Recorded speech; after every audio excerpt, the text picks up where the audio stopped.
Hello everybody, welcome back to the Reviewing Your Pokemon series. In this episode, we're going over this Ralts that was sent to me by none other than Pogo540's. Thanks for sending in, Yogo. The question that they have is, this is the best overall Ralts I've caught after 23 Ralts and 3 Curlia. It's great at 75 and God tier at level 100, but until then I'm hoping to rely on the help bonus benefits that you've covered for healers. Mostly I'm tired of catching Ralts. I will have 70% island bonus on Lapis starting on Monday, February 3rd.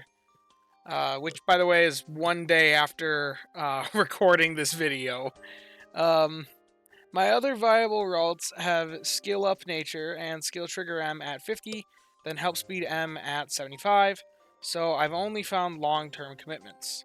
About half of my roster has Helping Bonus, so I think those teammates will boost the skill output until I eventually reach 75. I know this is at OP at level 75, but I wasn't sure if it was before that. So, a lot of players look at this Ralts and tell you that it's probably not worth investment. Only one trigger, Helping Bonus, is kind of nice, but it doesn't really help with the triggers. Inventory is kind of nice in there, because it does increase the chance of nighttime procs.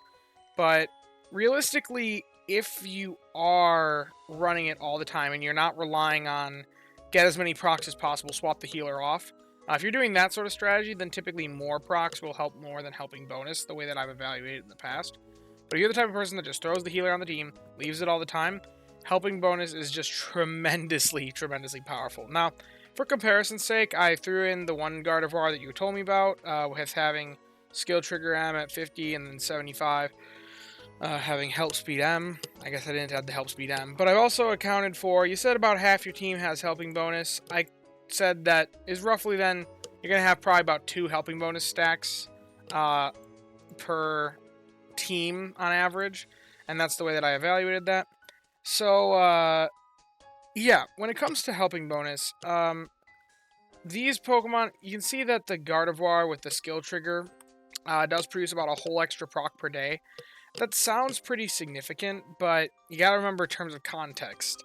And the fact that each proc really does give diminishing returns when it comes to the energy curve. Now, you can see that this energy curve comes out to 2.13322 times the average result, whereas this Gardevoir, its energy curve comes out to 2.1952, which... if I do a quick maths here of 2.1952 divided by, I'm doing this on my side monitor so you guys can't see it, but I am doing it, I promise, the 2.1322.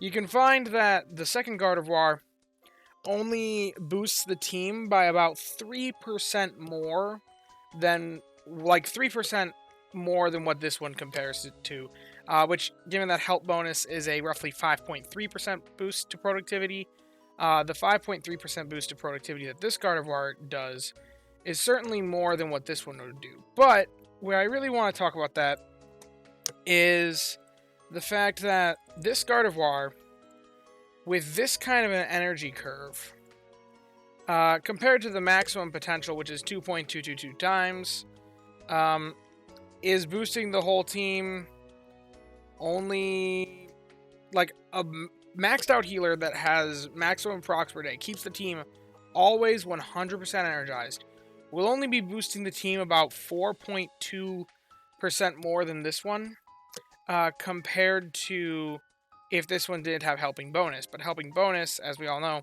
boosts by 5.3%. This one's going to be boosting the team by more than any non-Helping Bonus healer can boost the team by.